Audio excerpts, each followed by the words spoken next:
Nandito na naman tayo sa La Canopy here on top of San Juan, Siquijor.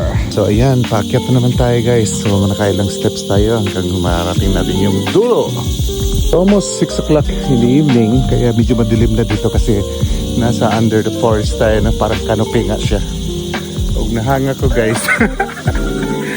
Guys, papasok na tayo at dito pala makikita mo na yung sun which is about to set. So pagpasok mo guys, they have this cottage here. Look at that. They utilize the natural light and natural air coming in.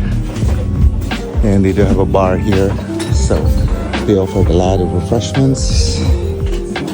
And guys, and they have also a wonderful crew. Dito naman, you will have the eternity pool. Meron din silang ano dito guys, na they offer also like a drone shots.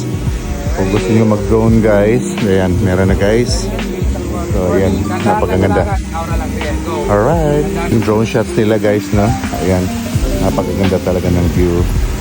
And they have a very nice operator. So look at that sunset guys, ang ganda. Side naman is the eternity pool, so if you want to dip and have a good view of the sunset, punta kayo dito guys, ang ganda talaga. Yung mga tables along the side, and look at that, you can actually come here and also sit on the edge. Pwede natin higaan yan guys, pwede natin higaan yan, ang ganda talaga.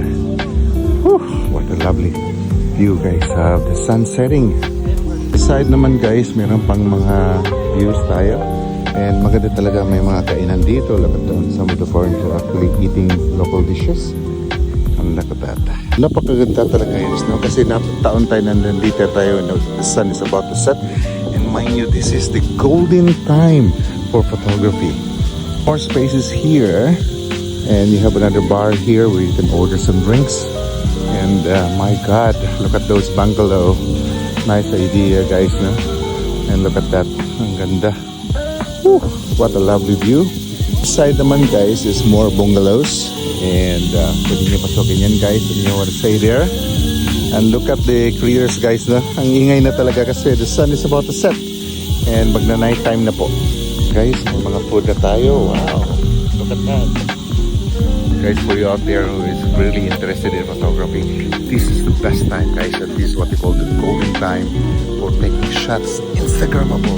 My God, look at the sun guys, and all the saturation, ang ganda talaga. So yeah,